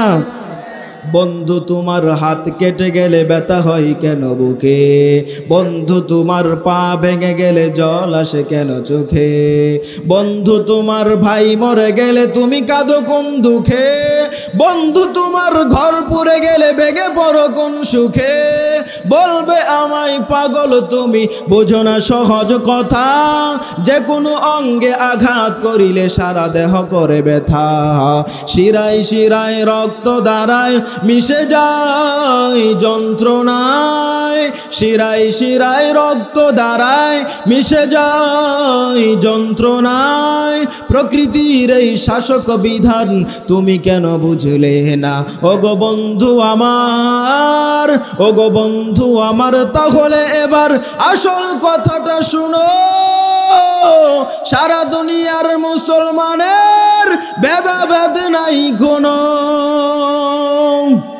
উত্তর হতে দক্ষিণ মেরু সকল মুসলমান। সাদা কালো আর ধনী গরিব মোরা এক দেহ এক প্রাণ। মুসলমান তুমি তো মুসলমান, আমি তো মুসলমান, তুমি তো মুসলমান। সবাই তো, সবাই তো মুসলমান। মুসলমানি বুয়াদ গর্দন নেহাদন এনানে খুদ বদস্তে খাজাদাদান। আমরা সবাই কি মুসলমান? যে কথাটা বলতেছিলাম ভাইরা আমার, মনে আছে আপনাদের? আবু বকর সিদ্দিক রাদিয়াল্লাহু তাআলা আনহু বিলালকে কি করলেন? ক্রয় করে নিলেন। কয় ডাবল দাম দিয়া? 3 ডাবল দাম দিয়ে আবু বকর হযরত বিলালকে ক্রয় করলেন। খুব পুণ্যের একটা সওয়াবের কাজ করেন নাই? খুব ভালো একটা মহৎ কাজ করেছেন না আবু বকর? দোকান বিক্রির টাকা দিয়ে আবু বকর হযরত বিলালকে ক্রয় করলেন। ক্রয় করার পর বিলালকে ডাক দেয়, কয় বিলাল, আজকে থেকে আপনি মুক্ত আজাদ। আপনি থেকে আজকে থেকে কি আপনি মুক্ত আজাদ, আপনার আর কোনো টেনশন নাই। এবার বিলাল ডাক দেয়, কয় সারাটি জীবন আমি যেহেতু এখন কারো গোলাম নয়, অতএব আমি সারাটি জীবন আল্লাহর নবীর সোহবতে কাটায়া দিতে চাই। সুবহানাল্লাহ। কিন্তু এই যে আবু বকর যে হযরত বিলালকে ক্রয় করলেন, এই খবর নবীজির কাছে চলে গেছে। নবীজির কাছে কি এই খবর চলে গেছে? একটু পরে হযরতে বিলাল শরীরের রক্তগুলো মুছতে মুছতে আল্লাহর পয়গম্বরের কাছে যায় হাজির হয়ে গেছে। কিছুক্ষণ পরে আবু বকর সিদ্দিক হাজির। আল্লাহর পয়গম্বর আবু বকরকে ডাক দেয়, কয় আবু বকর, এত বড় পুণ্যের কাজ আপনি করেছেন, সওয়াবের কাজ আপনি করেছেন, অতএব আপনি কি এই কাজের সাথে আমাকে একটু শরীক রাখবেন নাকি? কি করবেন? আপনি একটু আমাকে এই কাজের সাথে শরীক রাখেন। আবু বকর সিদ্দিক রাদিয়াল্লাহু তাআলা আনহু ডাক দেয়, কয় পয়গম্বর, আমি তো বিলালকে মুক্ত করে দিয়েছি, ও পয়গম্বর আপনার এখানে শরীক হওয়ার কোনো প্রয়োজন নাই। ও পয়গম্বর, আপনি শুধু আমার জন্য একটু দোয়া করবেন, আপনার দোয়ায় যথেষ্ট হয়ে যাবে। ও পয়গম্বর, তবে আপনার কাছে আমার একটা প্রশ্ন আছে, খুব খেয়াল করেন, খুব গভীর মনোযোগ দেন। ও পয়গম্বর, আপনার কাছে আমার একটা প্রশ্ন আছে। প্রশ্নটা হলো, আমার যেই দোকানদার ছিল, আমার পার্শ্ববর্তী দোকানদার ভাইরা, আমি যখন দোকানটাকে বিক্রি করে দিলাম, আমার পার্শ্ববর্তী দোকানদার সাথী সঙ্গী যারা ছিল, তারা আমাকে টিটকারি করেছে, আমার সাথে মস্কারি করেছে, আমার সাথে ঠাট্টা করেছে। আমি নাকি আপনার সাথে সঙ্গ দেওয়ার কারণে, আমি নাকি কালেমা পড়ে মুসলমান হওয়ার কারণে আমি নাকি লসের মধ্যে আছি, আমি নাকি খুব লসের মধ্যে পড়ে গেছি, ক্ষতির মধ্যে পড়ে গেছি। ও পয়গম্বর, আপনি আমাকে বলেন, আমি কি সত্যিকারেই আপনার সাথে সঙ্গ দেওয়ার কারণে, যদিও দুনিয়ার জমিনে ব্যবসায় লস খেয়েছি, যদিও দুনিয়ার জমিনে আমি দোকানটাকে বিক্রি করে দিলাম দ্বীনের জন্য, ইসলামের জন্য, ও পয়গম্বর, আসলে কি সত্যিকারে আমি ক্ষতির মধ্যে পড়েছি কিনা? যখন আল্লাহর পয়গম্বরকে প্রশ্ন করা হয়, পয়গম্বর জবাব দিবেন অবস্থা, আকাশের মধ্যে ঘূর্ণির আওয়াজ শোনা যায়, কে যেন আসমান থেকে আসতেছে। আল্লাহর পয়গম্বর বলে, ও আবু বকর, দেখি আসমান থেকে জিব্রাইল আমিনের আগমন হচ্ছে, দেখি আল্লাহ তাআলার পক্ষ থেকে কি কোনো ফয়সালা আসে কিনা, তোমার প্রশ্নের কোনো জবাব আসে কিনা। জিব্রাইল আমিন আয়েশা ডাক দেয়া কয়, ইয়া রাসূলুল্লাহ, ইয়া হাবিবাল্লাহ, নবী গো, আপনার সাহাবী আবু বকর কোনো ক্ষতির মধ্যে পড়ে নাই, আপনার সাহাবী আবু বকর কোনো ক্ষতির মধ্যে পড়ে নাই, লসের মধ্যে পড়ে নাই। আপনার সাহাবী আবু বকর যেই কাজ করেছে ঠিক কাজ করেছে। আল্লাহ তাআলা কোরআনের আয়াত দিয়ে আমাদেরকে পাঠিয়ে দিয়েছেন। আল্লাহ তাআলা একটা সূরা নাজিল করে জানায়া দিলেন, আবু বকর কেন দুনিয়ার সমস্ত মানুষেরা ক্ষতিগ্রস্ত হয়েছে, যাদের ভিতরে এই 4 গুণ নাই, এই 4 গুণওয়ালা মানুষ ব্যতীত সমস্ত মানুষেরাই ক্ষতিগ্রস্ত। আবু বকরকে যারা ক্ষতিগ্রস্ত বলেছে, আবু বকরকে যারা ক্ষতিগ্রস্ত বলেছে, আবু বকর ক্ষতিগ্রস্ত না, বরং যারা আবু বকরকে ক্ষতিগ্রস্ত বলেছে তারাই ক্ষতিগ্রস্ত। শুনেছেন আবার শানে নজুল? কে সে আবু বকর? নবীর পরেই যার স্থান, তার নাম হলো আবু বকর। এত দামি সাহাবী, নবীর সাথে সঙ্গ দেওয়ার কারণে আল্লাহ তাআলা তাকে দামি বানায় দিয়েছে। সুবহানাল্লাহ বলেন। আবু বকর সিদ্দিককে আমার পয়গম্বর ডাক দিয়ে কয়, আবু বকর, মক্কায় মনে হয় বেশি দিন থাকা যাবে না, আল্লাহ তাআলার হুকুমে হিজরত করে মদিনায় চলে যাইতে হবে। 6 মাস আগে আবু বকরকে আল্লাহর পয়গম্বর বলেছিলেন আবু বকর হিজরত করতে হবে। সেই 6 মাস থেকে আবু বকর ঘুমায় না।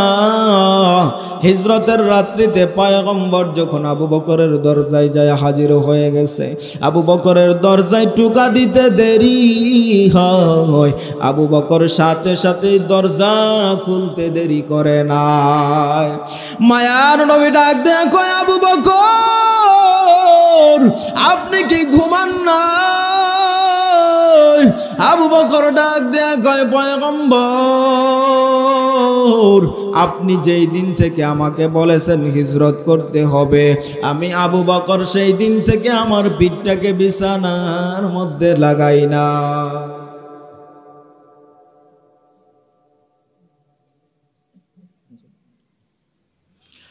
ও আবু বকর, আপনি কি ঘুমান নাই? আবু বকর ডাক দেয় কয় না না পয়গম্বর, আমি ঘুমাই নাই। আলোচনা সংক্ষিপ্ত করে দিচ্ছি, খুব গভীর মনোযোগ দেন। ও আবু বকর, চলেন তাহলে চলেন, এবার হিজরত করে মদিনায় চলে যেতে হবে। আবু বকরের সাথে এবার পয়গম্বর চলতেছেন, খুব খেয়াল করেন আলোচনা শেষ পর্যায়ে।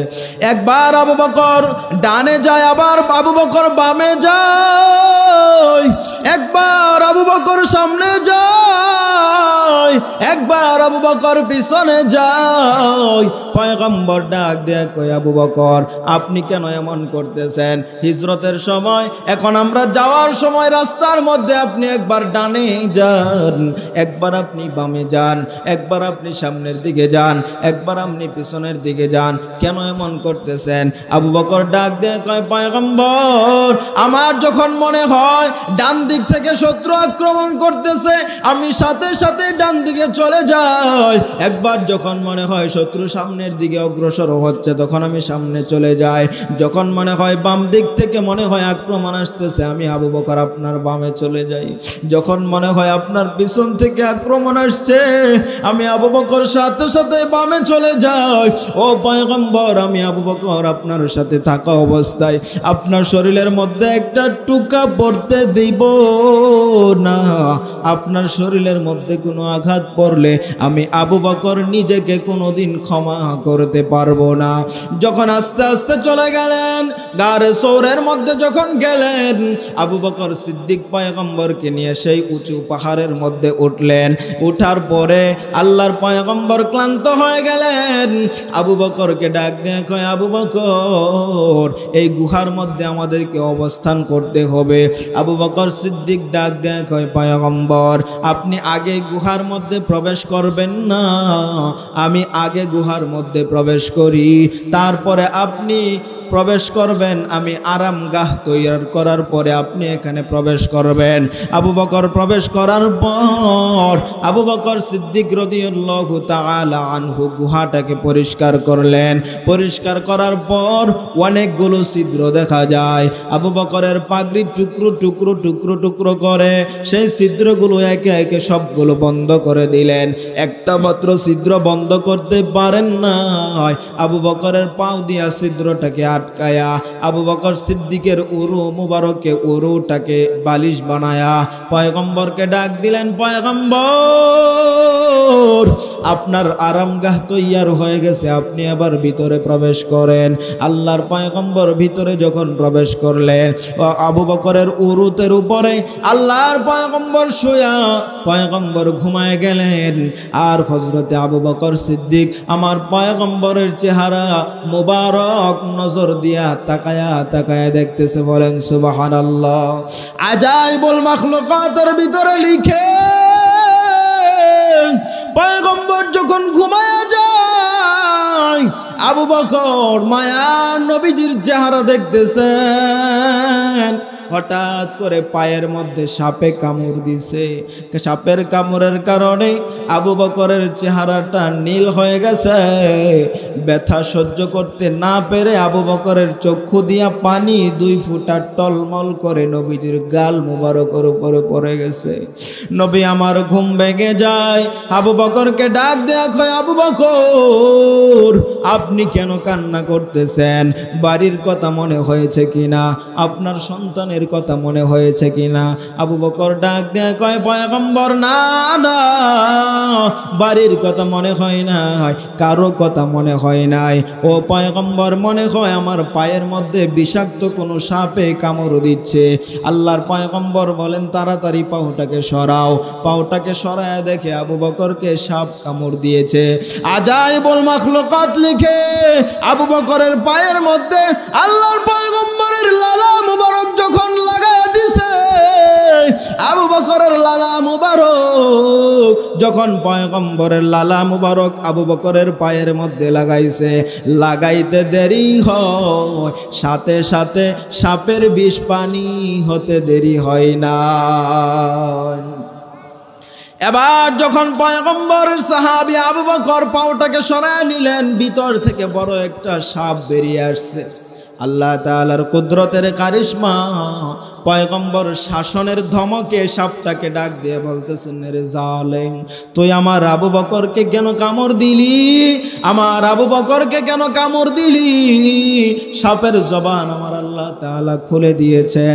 ডাক দিয়ে বলে, আসমানি কিতাব সমূহের দর্শের পাশ দিয়ে যাইতেছিলাম, তখন শুনলাম আখিরি জামানার পয়গম্বর মুহাম্মাদুর রাসূলুল্লাহ সাল্লাল্লাহু আলাইহি ওয়াসাল্লাম যখন মক্কায় আগমন করবেন খুব অতি নিকটবর্তী সময়ে, এবং কাফেরদের অত্যাচার সহ্য করতে না পেরে মদিনায় হিজরত করবেন, হিজরতের সময় এই গুহার মধ্যে তিনি অবস্থান করবেন। সেই দিন থেকে আমি সাপ এই গুহার মধ্যে এসে অবস্থান করতেছি, একদিন আর 2 দিন নয়। ও পয়গম্বর, আজকে 100 বৎসর যাবত আমি খেয়ে না খেয়ে এই জায়গার মধ্যে অবস্থান করতেছি, আর আপনার বরকতি চেহারা দেখার জন্য আমি অনেকগুলো গর্ত বানায় রাখলাম। কোন গর্তটা দিয়া, যেই গর্ত দিয়া আপনাকে খুব কাছ থেকে দেখতে পারবো, এই জন্য আমি বহুতগুলো গর্ত বানায় রাখলাম। কিন্তু আপনার সাহাবী আবু বকর সমস্ত গর্তগুলো বন্ধ করে দিয়েছে। একটা গর্তের মধ্যে যখন পা মোবারককে রাখলেন, আমি বিরহের বেদনা সহ্য করতে না পেরে এক পর্যায়ে আবু বকরের পায়ের মধ্যে কামড় বসায় দিছি। সেই পয়গম্বরের জন্য আবু বকর এত কষ্ট করেছেন মায়ার নবীর জন্য। ও দুনিয়ার উম্মত, আলোচনা শেষের দিকে নিতেছি, 2টা চক্ষু বন্ধ করে দেন, সবাই 2টা চক্ষু বন্ধ করে দেন, ডানে বামে তাকাবেন না, মনটাকে প্রশ্ন করে দেখেন, রে মন, একটু আগেই তো হুজুরকে এই চেহারা দিয়া দেখলাম, এই চক্ষু দিয়া দেখলাম, এখন তো আমার ডানে কে বসে আছে, একটু আগেও দেখলাম, একটু আগেও তো দেখলাম আমার বাম পাশে কে বসে আছে, এখন তো আর দেখা যায় না। যেই দিন একেবারে চক্ষুগুলো বন্ধ হয়ে যাবে, আজরাইল আয়েশা হাজির। ও পর্দার অন্তরালের মাগো, দিলের কান দিয়া কথাগুলো শুনে যাও। যে ঘরের মধ্যে নতুন বধূ সেজে নতুন লাল বেনারসি শাড়ি পরে তুমি ঘরের মধ্যে প্রবেশ করেছো, সেই ঘর থেকে একদিন সাদা কাপড়ের প্যাকেট বানায়া তোমাকে কবরস্থানে নিয়ে যাওয়া হবে। ও যুবক ভাইগো, একটু চিন্তা করে দেখো, তোমার মতো কত যুবক হোন্ডা অ্যাক্সিডেন্ট করে মারা যায়, ঘুমের ঘরে মারা যায়। একটু চিন্তা করে দেখো, আজকে যদি আজরাইল চলে আসে, আজরাইল আসার সাথে সাথে দুনিয়ার সমস্ত মোহাব্বত ত্যাগ করে চলে যাইতে হবে। এই দুনিয়াকে লাথি মেরে সমস্ত স্বপ্নগুলো চুরমার হয়ে যাবে, সমস্ত স্বপ্নগুলো চুরমার করে দিয়ে এই দুনিয়ার জমিন থেকে বিদায় নিয়ে চলে যেতে হবে। কথা বলেন ঠিক কিনা? আমার আর আপনার মৃত্যুর সময় যখন হয়ে যাবে, মৃত্যু হয়ে যাবে, মসজিদের মাইকের মধ্যে এলান হয়ে যাবে, আব্দুর রহিমার নাই, আব্দুল করিমার দুনিয়ার জমিনে নাই, রহিমা হালিমা দুনিয়ার জমিনে নাই, বিদায় নিয়ে কবরের বাসিন্দা হয়ে গেছে। ও দুনিয়ার উম্মত, দিলের কান দিয়ে শুনো, আজকে দুনিয়ার জমিনে সন্তান একবার আব্বু বলে ডাক দেওয়ার সাথে সাথে সন্তানের ডাকে সাড়া দেওয়ার জন্য তুমি পাগল হয়ে যাও। সন্তানকে একবার আব্বু বলে ডাক দেওয়ার সাথে সাথে তার উত্তর দেওয়ার জন্য পাগল হয়ে যাও। সেই দিন সন্তান বারবার লাশটাকে ধরে ধরে, খাটিয়াকে ধরে ধরে আব্বু আব্বু বলে চিৎকারের আওয়াজ, সেই দিন কিন্তু বাবা তোমার একবারের উত্তরে দেওয়ার সামর্থ্য কিন্তু থাকবে না রে বাবা। তোমার আমার জন্য কাফন দাফনের ব্যবস্থা হয়ে যাবে, তোমার আমার জন্য বাঁশের ঝাড় থেকে বাঁশ কাটা হবে, তোমার আমার জন্য কিন্তু গোসলের ব্যবস্থা হয়ে যাবে। যেই সন্তানের জন্য তুমি দুনিয়ার জমিনে মাথার ঘাম পায়ে ফেলাইলা, যে স্ত্রী সন্তানের জন্য এত কষ্ট, সেই স্ত্রী সন্তান কিন্তু কবরের দেশে যাইবে না রে ভাই। এই জন্য দুনিয়ার জমিন থেকে নেক আমল করে কবরের দেশে রওনা দিতে হবে। কথা বলেন ঠিক কি না? পারবো তো ইনশাআল্লাহ? খুব অল্প সময়ে 2-4 মিনিটের ভিতরে শেষ করে দিচ্ছি। পর্দার আড়ালের মারা, আপনাদের জন্য তো কিছু বলতে পারি না, শুধু এতটুকু বলি, আপনাদের কাজ হলো আল্লাহ তাআলার বিধান মানা, নবীজির সুন্নাহ অনুযায়ী, আর স্বামীর মালের হেফাজত করা, লজ্জাস্থানের হেফাজত করা। এতেই আল্লাহ তাআলা আপনাদেরকে জান্নাতি বানায় দিবে। কিন্তু আজকে বড় আফসোসের বিষয় হলো আজকের মা বোনেরা পর্দা করতেই চায় না। কথা বলেন ঠিক কিনা? আগেকার মহিলারা তারা রাত্রে বেলায় গেলেও ঘুমটা দিয়া তারপরে যেত। কথা কন না কেন? কথা বলেন না কেন? সবাই না, এখন তো সবাই খারাপ তাও বলতেছি না, কিন্তু সবাই খারাপ না, আবার কি সবাই ভালোও না। আচ্ছা, আপনারা কি আখিরি মোনাজাতের আগে চলে যাবেন? কে কে চলে যাবেন দেখি তো? যাবেন না তো কেউ ইনশাআল্লাহ? একজন মানুষও নাড়াচাড়া করবেন না। আখিরি মোনাজাত হবে, তারপর ইনশাআল্লাহ আপনারা যাবেন ইনশাআল্লাহ। তো যেই কথাটা বলতেছিলাম, আগেকার জামানার মা বোনদেরকে দেখা যেত কি তারা রাত্রেবেলায় ঘর থেকে বের হওয়ার পরেও কি মাথার মধ্যে ঘুমটা দিত। আর এখনকার জামানায় মেয়েরা ঘুমটা দিবে তো দূরের কথা, পর্দা করবে তো দূরের কথা। পর্দার কথা শুনলেই মাথা গরম হয়ে যায়। ও পর্দার অন্তরালের মাগো, পর্দা তোমার উপরে ফরজ। আজকে যে তুমি মাথার চুলগুলো ছাইরা মার্কেটে যাও, এই চুলগুলা কিন্তু কবরের দেশে এক একটা সাপ হয়ে যাবে, এক একটা সাপ হয়ে তোমাকে ধ্বংসন করবে। আল্লাহ তাআলা বলেন, ও দুনিয়ার বান্দা বান্দিরা, তোমরা জাহিলি জামানার মেয়েদের মতো, মহিলাদের মতো তোমরা চলাফেরা করো না, তোমরা পর্দা করে চলো। পর্দা করে কি চলো। এজন্য আপনারা পর্দা করবেন, 5 ওয়াক্ত নামাজ পড়বেন, স্বামীর মাল হেফাজত করবেন।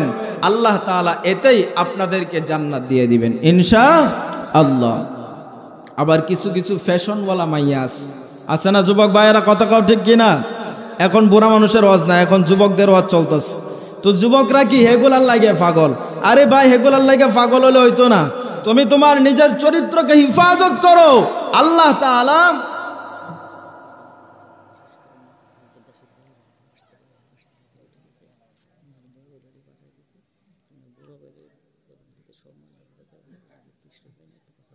জি